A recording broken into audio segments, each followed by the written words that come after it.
Irma ও উলান দুই বোন শহর ছেড়ে সুদূর গ্রামে ইকসানের সাথে দেখা করতে এসছে। আসার কারণ ওর মাসির ছেলে গালান। ইরমা তাকে পাগলের মতো ভালোবাসে, তবে সম্পর্কে মাসির ছেলে হওয়ার কারণে তাদের রিলেশন বিবাহের পরিণতি পায় কিনা এই বিষয়ে সন্দেহ রয়েছে। ইকসান ব্ল্যাক ম্যাজিক সহ জিন চালনা করে থাকে। ইরমা তাকে কিছু টাকা দিয়ে বোন উলানকে মিডিয়াম বানিয়ে জিনের মাধ্যমে জানতে পারে গালাং স্বামী হিসেবে তার জন্য পারফেক্ট নয়, কারণ ভবিষ্যতে সেই হবে ইরমার মৃত্যুর কারণ। ঘটনা এখান থেকে এগিয়ে যায় 12 বছর পর। গালাং এখন বিবাহিত, স্ত্রী নিশা এবং একমাত্র মেয়ে সোফিয়ার সাথে সুখী পরিবার। কিন্তু প্রিম্যাচিওর বেবি হওয়ার কারণে অপটিক নার্ভ নষ্ট হয়ে যাওয়ায় জন্ম থেকেই সোফিয়া অন্ধ। তার জন্মদিন উপলক্ষে আজ বাড়িতে ইরমা, উলান এবং তাদের মা ফারা দেখা করতে এসছে। গালাংয়ের মা রিফার অবস্থা খুব একটা ভালো নয়, তিনি শয্যাশায়ী। কোনো চিকিৎসা তাকে সুস্থ করে তুলতে পারছে না। তাদের কথাবার্তার মাঝে ইরমা গালাংয়ের সাথে একান্তে দেখা করে। ওদের মধ্যে 3 বছর সম্পর্ক ছিল, কিন্তু রিফার মতে বিয়ে করার পর গালাং ইরমার সাথে সম্পর্ক আর এগোতে চায়নি। তবে গালাং তার পুরনো স্মৃতি ভুলে গেলেও ইরমা পারেনি। সে এখনো তাকে পাগলের মতো ভালোবাসে। শুধু তাই নয়, ইরমা গালাংয়ের বাচ্চার মা হতে চলেছে। গালাং যত চায় সব সম্পর্ক ছিন্ন করতে, ইরমা তত বেশি সেটাকে আগলে রাখে, যার কারণে নিয়মিত ফোন কল, অনুমতি ছাড়া গালাংয়ের কাজের জায়গায় চলে আসা এইসব হয়েই থাকে। তেমন ভাবেই এক রাতে ইরমা গালাংয়ের গোডাউনে দেখা করতে গেলে তাদের সম্পর্ক ও বাচ্চা নিয়ে ঝগড়া হলে রাগের মাথায় গালাং ওকে ঠেলে দিলে ইরমার বাচ্চা নষ্ট হয়ে যায়। তার সাথে ইরমার সম্পর্কের শেষ বাঁধনটুকু নষ্ট হয়ে গেলে সে মানসিক ট্রমার মধ্যে চলে যায়। ফলে তার সব আক্রোশ গিয়ে পড়ে নিশার উপর। একদিন ইরমা কাউকে না বলে বেরিয়ে পড়ে ইকসানের আস্তানায়। তাকে নিজের সমস্ত জমা পুঁজির সাথে উলানের কিছু গয়না দিয়ে গালাংয়ের জীবন থেকে নিশাকে সরিয়ে ফেলতে বলে। সে নিজে এতদিন যা স্যাক্রিফাইস করেছে এতে তার কিছু যায় আসে না, শুধু নিশা যেন না বাঁচে। ইকসান বলে ইভিল জিন গোষ্ঠীর মধ্যে আনজার মুসলিমদের সব থেকে বেশি ঘৃণা করে, যার কারণে তাকেই ব্ল্যাক ম্যাজিকের মাধ্যমে ইরমার কাজ সম্পন্ন করার জন্য ডেকে আনবে। এই জিন নিশা এবং তার রক্তের সম্পর্কের সবাইকে 5 রাতের মধ্যে মেরে ফেলবে। কথাটা শুনে ইরমার সোফিয়াকে মনে পড়ে। সে তো এখনো ছোট, এমনকি ওর উপর তো কোনো আক্রোশ নেই। নিশার উপর বদলা নিতে গিয়ে শেষে মেয়েটা মারা পড়বে। তবে এত ভেবে কি লাভ, তারও তো অন্তঃসত্ত্বা ভ্রূণ মারা গেছে। তাহলে তাই মনকে শক্ত করে ইকসানকে সম্মতি দিলে শুরু হয় ব্ল্যাক ম্যাজিক।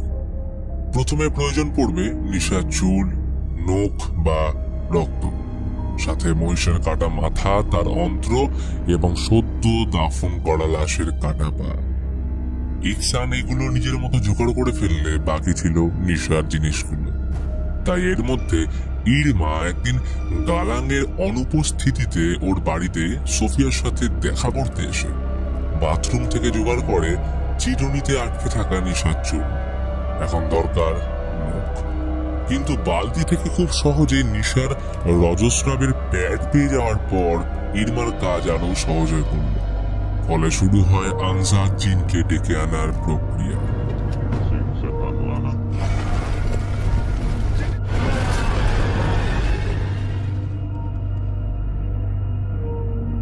সময় রাত 3টে। গালাং গভীর ঘুমে আচ্ছন্ন। নিশা তখন তাহাজ্জুদ নামাজ পড়ছিল। আচমকা ওর সামনে মহিষের কাটা মাথা এসে পড়ে। সাথে সাথে সারা শরীরে ছিটিয়ে পড়ল রক্ত ও মহিষের অন্ত্র। চিৎকার শুনে গালাং ছুটে এসে দেখে সেখানে কিছুই নেই, সবটাই নিশার মনের ভুল। সকালে নিশা তখন একা বাড়িতে। হঠাৎ সোফিয়ার পুতুলটা হাতে নিয়ে এক অদ্ভুত পরিবর্তন আসে। কাঁচি দিয়ে একে একে পুতুল ও নিজের চুল কেটে সেগুলো খেতে শুরু করলো। পরের দিন সন্ধ্যায় গালাং কাজ থেকে ফিরলে নিশা বাড়িতে ও তার সাথে ঘটতে থাকা অদ্ভুত ঘটনার ব্যাপারে জানায়।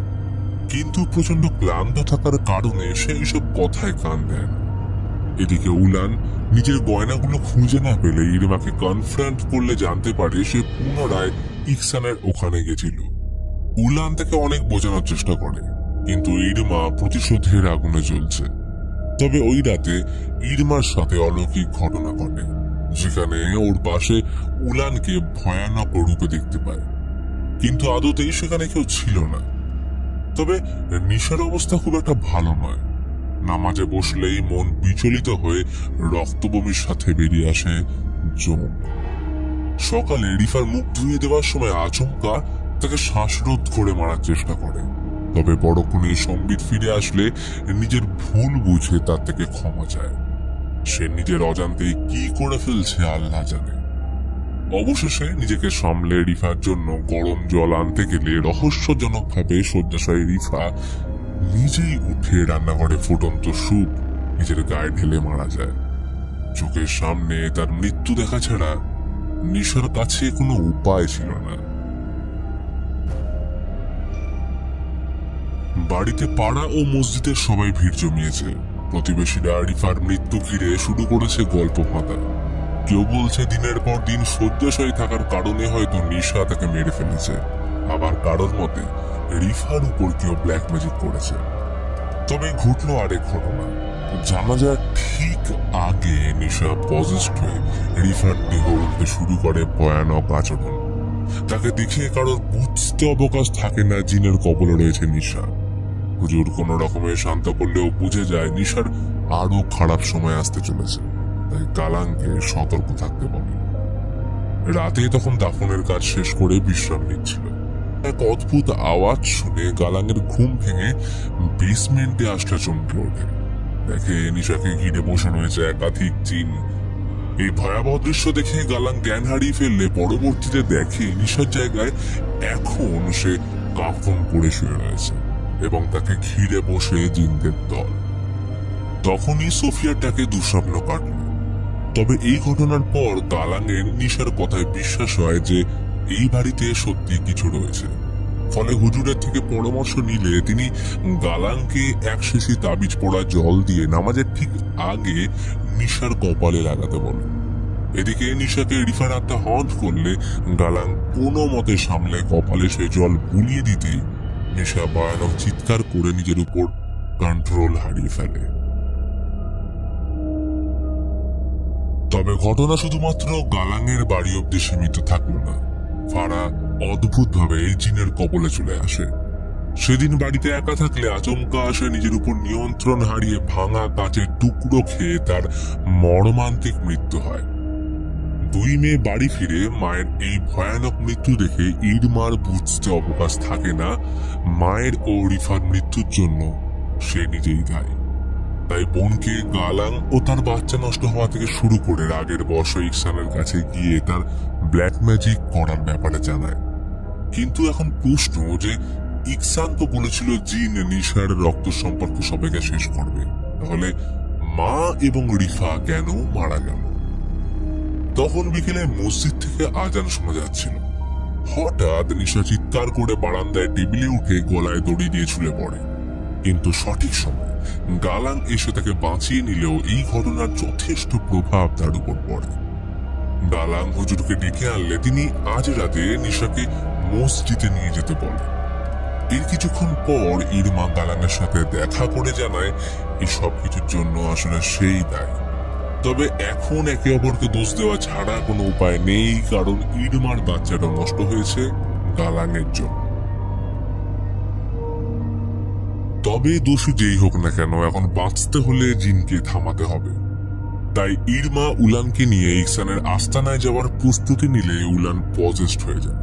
সে ইরমার উপর অ্যাটাক করলে কোন রকমে নিজেকে বাঁচানোর চেষ্টা করে, কিন্তু অবশেষে তার চোখের সামনে জিন উলানের মাথার স্ক্যাল্প উপরে মেরে ফেলে। ইরমা বুঝতে পারে জিন কোনো রক্তের সম্পর্ক ছাড়াই পরিবারকে পুরোই নির্বংশ করছে, আর এখন নিশা এবং গালাংয়ের পালা। ওদিকে মসজিদে সবাই নিশাকে সুস্থ করার প্রস্তুতি নিতে শুরু করলে ইরমা ইকসানের আস্তানায় পৌঁছল।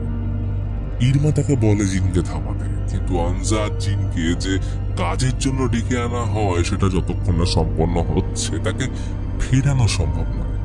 তবে এক্ষেত্রে ইকসান বলেছিল জিন নিশার রক্তের সম্পর্কে সবাইকে মারবে, কিন্তু ফারা, উলান, রিফা এরা কেন মারা গেল? ততক্ষণে হুজুর জিন তাড়ানোর প্রক্রিয়া শুরু করলে নিশা আউট অফ কন্ট্রোল হয়ে পড়ে।